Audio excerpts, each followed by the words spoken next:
아멘. 오늘 보실 하나님 말씀은 창세기 28장입니다. 창세기 28장 1절부터 5절 말씀 보겠습니다. 이삭이 야곱을 불러 그에게 축복하고 또 당부해 이르되 너는 가나안 사람의 딸들 중에서 아내를 맞이하지 말고 일어나 밧단 아람으로 가서 내 외조부 부두엘의 집에 이르러 거기서 내 외삼촌 라반의 딸 중에서 아내를 맞이하라. 전능하신 하나님이 내게 복을 주시어 내가 생육하고 번성하게 하여 내가 여러 족속을 이루게 하시고 아브라함에게 허락하신 복을 내게 주시되 너와 함께 내 자손에게도 주사 아브라함 하나님이 아브라함에게 주신 땅 곧 내가 거래하는 땅을 내가 차지하게 하시기를 원하노라.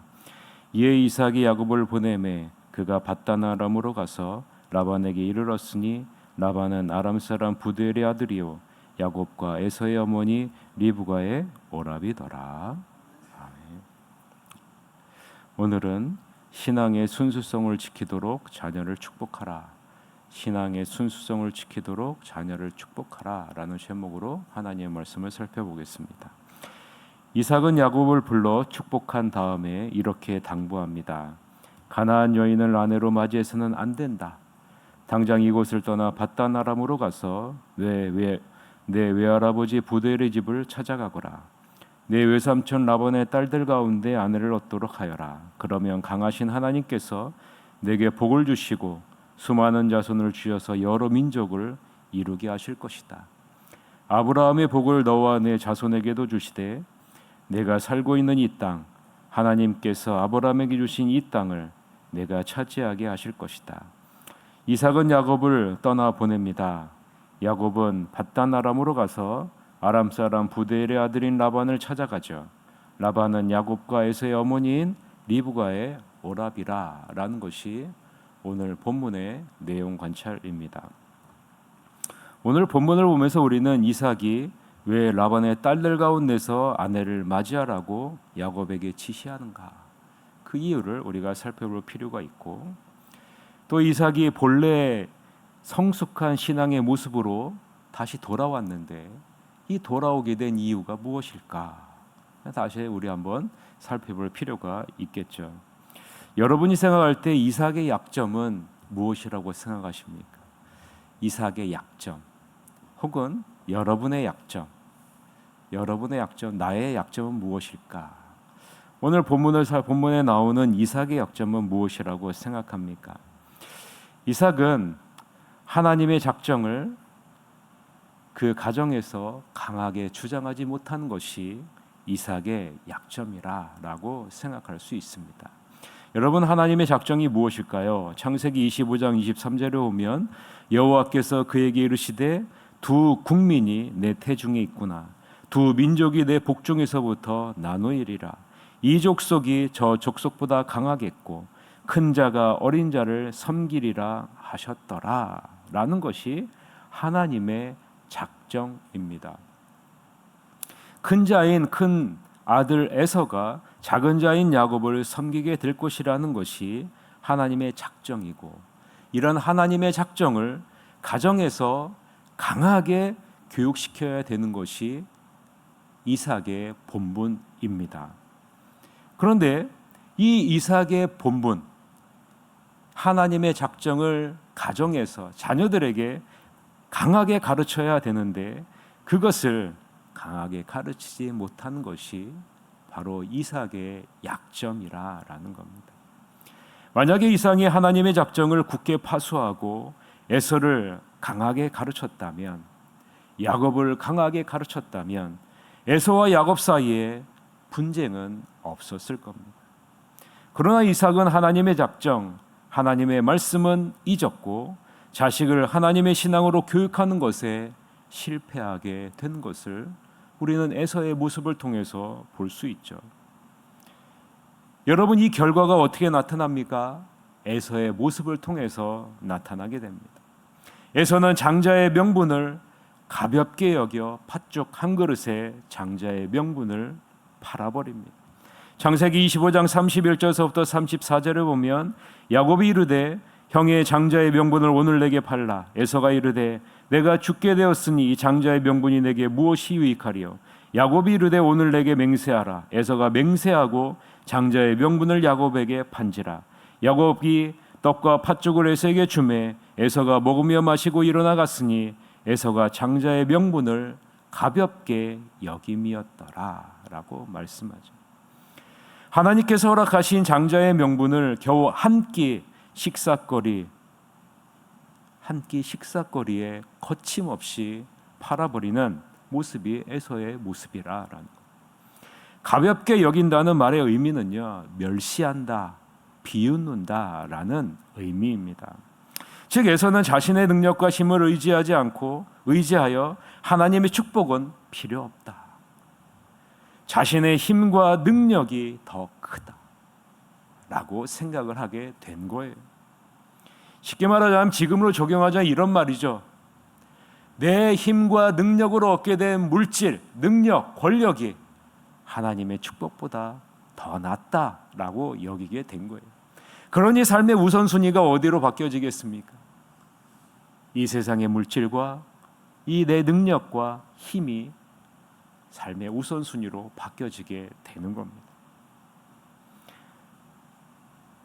하나님의 절대 권위를 멸시하고 하나님의 축복을 가볍게 여기는 크나큰 죄악의 자리에 서게 된 것이 이 에서의 모습이라는 거죠. 이러한 에서를 히브리서 저자는 뭐라고 얘기합니까? 우리가 살펴보지 않았습니까? 이 세상의 복을 중시하고 하나님의 복을 경시하는 망령된 자리로 나아가지 않습니까? 히브리서 12장 16절에 뭐라고 얘기합니까? 한 그릇 음식을 위하여 장자의 명분을 판 에서와 같이 망령된 자가 없도록 살피라. 망령된 자가 없도록 살피라. 결국 에서는 가나안 족속 중 헷 족속 부엘의 딸 유디과 헷 족속 엘론의 딸 바스맛을 아내로 맞이하는 자리로 가게 되고, 이것이 이삭과 리브가의 근심이 되지 않습니까? 하나님을 떠나 세상으로 향한 에서의 모습을 보면서 이삭과 리브가는 극심한 슬픔과 비통한 아픔을 겪게 되는 거예요. 내가 왜 하나님의 작정, 하나님의 말씀을 에서에게, 자녀에게 강하게 가르치지 못했을까? 가슴을 치면서 이삭과 리브가는 후회하고 있는 것 아니겠습니까? 에서는 결국 부모에게 불순종하는 자리로, 동생 야곱을 죽이려는 자리로, 하나님께 대항하는 불신앙의 자리로 나아가게 되는 것을 우리는 볼 수 있지 않습니까? 그래서 여러분, 잠언에서는 부모가 자녀를 말씀이라는 채찍으로 강하게 양육해야 된다라고 말씀하고 있는 거예요. 잠언 23장 13절에서부터 14절에 이렇게 기록하고 있습니다. 아이를 훈계하지 아니하려고 하지 말라. 채찍으로 그를 때릴지라도 그가 죽지 아니하리라. 내가 그를 채찍으로 때리면 그의 영혼을 수월에서 구원하리라. 여러분, 잠언 기자는 뭐라고 얘기합니까? 부모는 말씀의 채찍으로 자녀를 훈육해야 된다라고 강하게 말씀하고 있는 거예요. 사랑한다고, 귀하다고, 자녀가 원하는 것, 자녀 마음대로 내버려 두는 것이 부모의 역할이 아니라라고 분명하게 말씀하고 있는 겁니다. 말씀의 채찍으로 우리에게 주신 자녀들을 훈계할 책임이 부모된 우리에게 있다라고 분명하게 말씀하고 있는 겁니다. 그렇게 하지 않으면 어떻게 됩니까? 에서처럼 부모에게 근심이 되는 자리로, 하나님을 대항하는 불신앙의 자리로 가게 되어져 있는 겁니다. 반면에 야곱은 어떻습니까? 야곱은 매일 집에 머물면서 경건 생활을 하지 않습니까? 어머님 곁에서 어머니의 신앙을 배우게 된 것 아니겠습니까? 이삭이 이 모든 사건을 통해 이제 깨닫죠. 무엇을 깨닫습니까?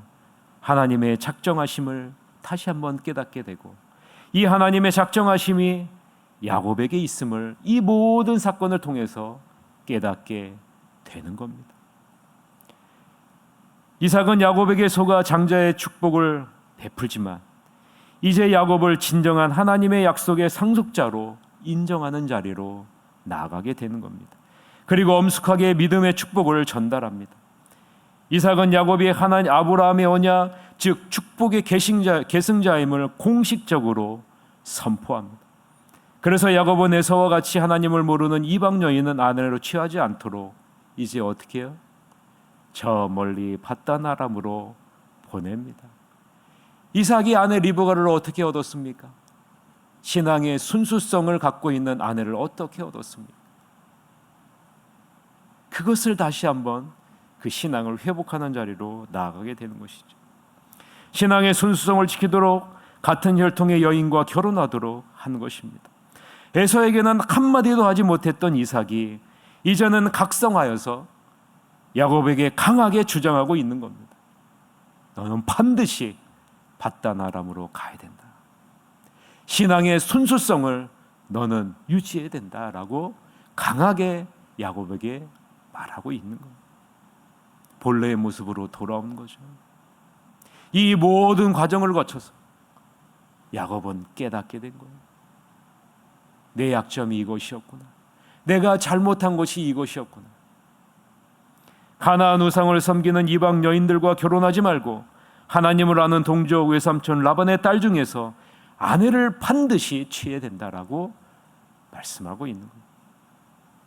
이삭은 에서의 모습을 통해서 야곱의 모습을 통해서 자신의 잘못을 깨닫게 되고 본래의 모습으로 돌아와 제 모습을 보여주고 있는 겁니다. 야곱아, 내가 지금은 메소포타미아 북서쪽에 있는 하란으로 가지만 너는 반드시 하나님이 약속하신 이 가나안 땅에 돌아와서 하나님이 아브라함에게 주신 땅을 차지하게 될 것이다. 그리고 생육하고 번성하여 여러 민족을 이루게 하실 것이다 라고 확신하는 자리로 나아가게 됩니다. 1절서부터 4절이죠. 우리 같이 한번 읽어볼까요? 이삭이 야곱을 불러 그에게 축복하고 또 당부하여 이르되 너는 가나안 사람의 딸들 중에서 아내를 맞이하지 말고 일어나 밧단 아람으로 가서 내 외조부 부두엘의 집에 이르러 거기서 내 외삼촌 라반의 딸 중에서 아내를 맞이하라.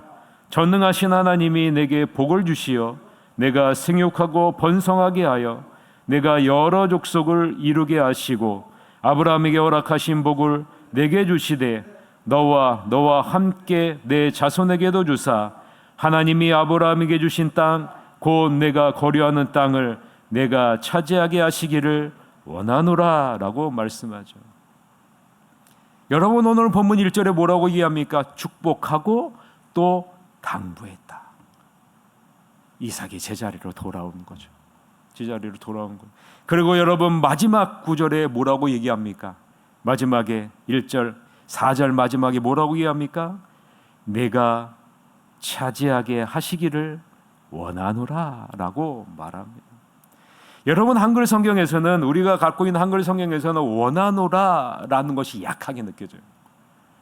마치 희망한다, 그렇게 되기를 원한다 라는 정도로 우리는 여겨지죠. 그러나 여러분, 회복한 신앙을 회복한 본래의 자리로 돌아온 이삭의 이 말은요, 그런 의미가 아닙니다. 그런 의미가 아니에요. 원문을 보면요, 이 원하노라 라는 이 단어의 의미는요, 내가 반드시 소유하게 될 것이다 라는 이 확신이 이 안에 들어있기 때문입니다. 반드시 소유하기 위하여 하나님이 주실 것이다. 주실 것이다. 확신. 원하노라 단지 희망하는 정도가 아니라는 겁니다. 이삭은 비록 지금은 자신이나 야곱이 나그네로 머물고 있지만 하나님이 약속하신, 아브라함에게 약속하신 이 가나안 땅이 너에게 반드시 유업이 될 것이다. 그러니 지금 밧단 아람으로 가서 무엇을 하라는 겁니까? 신앙의 순수성을 유지하라라고 말씀하고 있는 거예요. 여러분, 우리는 지나온 과거를 한번 돌아보십시오. 우리의 지나온 과거를 돌아보면 때로는 평탄한 길도 있고 때로는 오르막길도 있고 또 우리에게 때로는 거칠고 험한 내리막길도 있었을 겁니다. 하나님, 나에게 왜 거칠고 험악한 이 내리막길을 주십니까? 라고 이야기할 수 있지만 오늘 이삭의 모습을 보니 이러한 모든 것을 통해서 하나님은 이삭의 신앙을 더욱더 견고하게 한 단계 성숙한 믿음의 자리로 인도한 것을 우리는 볼 수 있죠. 그래서 성경에는 뭐라고 얘기합니까? 모든 것이 합력하여 선을 이루게 하신다. 여러분, 우리의 인생 가운데 쓸모없는 것은 하나도 없다라는 사실입니다. 이 모든 것을 통해서 하나님은 우리가 온전한 성숙한 신앙을 이룰 수 있도록 우리를 지금도 만져가시고 지금도 우리를 인도하고 계신다라는 사실을 믿음의 눈으로 바라보는 여러분이 되시기를 바랍니다. 말씀을 맺겠습니다. 하나님은 우리의 자녀들에게 신앙을 전수하는 사명을 맡겨주셨습니다. 하나님, 이미 자녀들이 다 성숙했는데요, 지금 나는 할 수 있는 것이 없는데요 라고 말하지 마십시오. 지금이라도 늦지 않은 거예요. 그리고 지금 여러분이 할 수 있는 것이 있는 겁니다.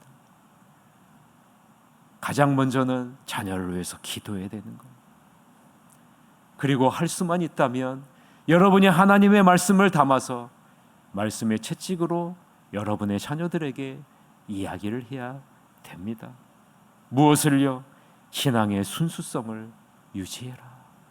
신앙의 순수성을 유지해라. 에서와 같이 자신의 힘과 능력을 앞세워 하나님을 업신이 여기는 자리로 나가지 마라.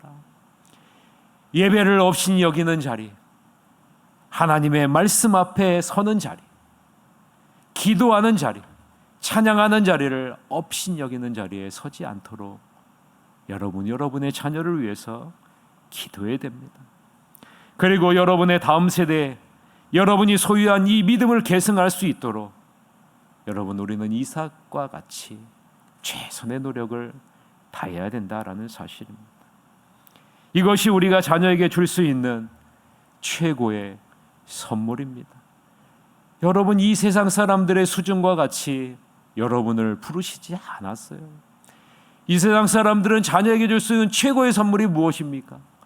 내가 여태까지 이뤄놓은 이 재물을 물려주는 거예요. 그래서 자녀들이 고생하지 않고 편안하게 살 수 있도록 하는 것이 최고의 선물이에요. 그러나 여러분, 하나님의 자녀에게는 그것이 최고의 선물이 아니에요. 하나님을 아는 신앙, 하나님과 동행하는 신앙, 하나님이 예비된 축복이 무엇인지를 아는 신앙, 이것을 나눠주는 것이 최고의 선물 아니겠습니까? 아무쪼록 날마다 여러분의 자녀들이 신앙의 순수성을 온전히 개성하도록 날마다 기도하는 최고의 축복을 나눠주는 여러분이 되시기를 주님의 이름으로 간절히 축원합니다.